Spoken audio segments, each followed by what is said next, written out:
حضرت ہارون علیہ السلام کی رہنمائی۔ حضرت ہارون علیہ السلام حضرت موسیٰ علیہ السلام کے بڑے بھائی اور اللہ کے نبی تھے۔ اللہ تعالیٰ نے انہیں بھی موسیٰ علیہ السلام کے ساتھ نبوت عطا کی تاکہ دونوں مل کر فرعون اور بنی اسرائیل تک اللہ کا پیغام پہنچائیں۔ موسیٰ کی دعا۔ جب اللہ نے حضرت موسیٰ کو فرعون کے پاس بھیجا تو انہوں نے دعا کی، اللہ میرا سینہ کھول دے، میری زبان کی گرہ کھول دے تاکہ لوگ میری بات سمجھ سکیں، اور میرے بھائی ہارون کو میرا وزیر اور مددگار بنا دے۔ اللہ نے یہ دعا قبول فرمائی اور حضرت ہارون کو ان کے ساتھی اور رہنما بنایا۔ فرعون کے دربار میں۔ جب حضرت موسیٰ اللہ کے حکم سے فرعون کے دربار میں گئے تو حضرت ہارون ان کے ساتھ کھڑے رہے۔ موسیٰ معجزات دکھاتے، ہارون اپنی فصاحت اور زبانی قوت کے ذریعے لوگوں کو بات سمجھاتے۔ ان کی گفتگو اتنی واضح اور مؤثر تھی کہ سب کو آسانی سے سمجھ آ جاتی۔ بنی اسرائیل کی رہنمائی۔ جب حضرت موسیٰ طور پر اللہ سے ہم کلامی کے لیے گئے تو اپنی قوم کی رہنمائی حضرت ہارون کے سپرد کر گئے۔ حضرت ہارون نے بنی اسرائیل کو نصیحت کی، صرف اللہ کی عبادت کرو، اس کے سوا کسی اور کو نہ مانو۔ لیکن ان کی غیر موجودگی میں سامری نے لوگوں کو بہکا دیا اور سونے کا بچھڑا بنا کر اس کی پوجا شروع کروا دی۔ حضرت ہارون نے بہت سمجھایا، روکا، مگر اکثر لوگ نہ مانے۔ حضرت ہارون کا کردار۔ حضرت موسیٰ کے سب سے بڑے مددگار تھے۔ قوم کے درمیان نصیحت اور رہنمائی کرتے رہے۔ جب لوگ گمراہ ہوئے تو انہیں واپس اللہ کی طرف بلایا۔ اللہ کے نبیوں کی رہنمائی انسان کو شرک اور گمراہی سے بچاتی ہے۔ نبی کا کام صرف حکم دینا نہیں بلکہ صبر اور نصیحت کے ساتھ لوگوں کو سیدھا راستہ دکھانا ہے۔ ہر آزمائش اور فتنہ کے وقت اللہ نے اپنے پیغمبروں کے ذریعے انسانوں کو رہنمائی دی۔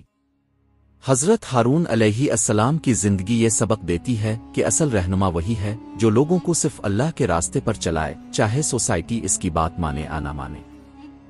حضرت ہارون علیہ السلام کی رہنمائی۔ حضرت ہارون علیہ السلام حضرت موسیٰ علیہ السلام کے بڑے بھائی اور اللہ کے نبی تھے۔ اللہ تعالیٰ نے انہیں بھی موسیٰ علیہ السلام کے ساتھ نبوت عطا کی تاکہ دونوں مل کر فرعون اور بنی اسرائیل تک اللہ کا پیغام پہنچائیں۔ موسیٰ کی دعا۔ جب اللہ نے حضرت موسیٰ کو فرعون کے پاس بھیجا تو انہوں نے دعا کی، اللہ میرا سینہ کھول دے، میری زبان کی گرہ کھول دے تاکہ لوگ میری بات سمجھ سکیں، اور میرے بھائی ہارون کو میرا وزیر اور مددگار بنا دے۔ اللہ نے یہ دعا قبول فرمائی اور حضرت ہارون کو ان کے ساتھی اور رہنما بنایا۔ فرعون کے دربار میں۔ جب حضرت موسیٰ اللہ کے حکم سے فرعون کے دربار میں گئے تو حضرت ہارون ان کے ساتھ کھڑے رہے۔ موسیٰ معجزات دکھاتے، ہارون اپنی فصاحت اور زبانی قوت کے ذریعے لوگوں کو بات سمجھاتے۔ ان کی گفتگو اتنی واضح اور مؤثر تھی کہ سب کو آسانی سے سمجھ آ جاتی۔ بنی اسرائیل کی رہنمائی۔ جب حضرت موسیٰ طور پر اللہ سے ہم کلامی کے لیے گئے تو اپنی قوم کی رہنمائی حضرت ہارون کے سپرد کر گئے۔ حضرت ہارون نے بنی اسرائیل کو نصیحت کی، صرف اللہ کی عبادت کرو، اس کے سوا کسی اور کو نہ مانو۔ لیکن ان کی غیر موجودگی میں سامری نے لوگوں کو بہکا دیا اور سونے کا بچھڑا بنا کر اس کی پوجا شروع کروا دی۔ حضرت ہارون نے بہت سمجھایا، روکا، مگر اکثر لوگ نہ مانے۔ حضرت ہارون کا کردار۔ حضرت موسیٰ کے سب سے بڑے مددگار تھے۔ قوم کے درمیان نصیحت اور رہنمائی کرتے رہے۔ جب لوگ گمراہ ہوئے تو انہیں واپس اللہ کی طرف بلایا۔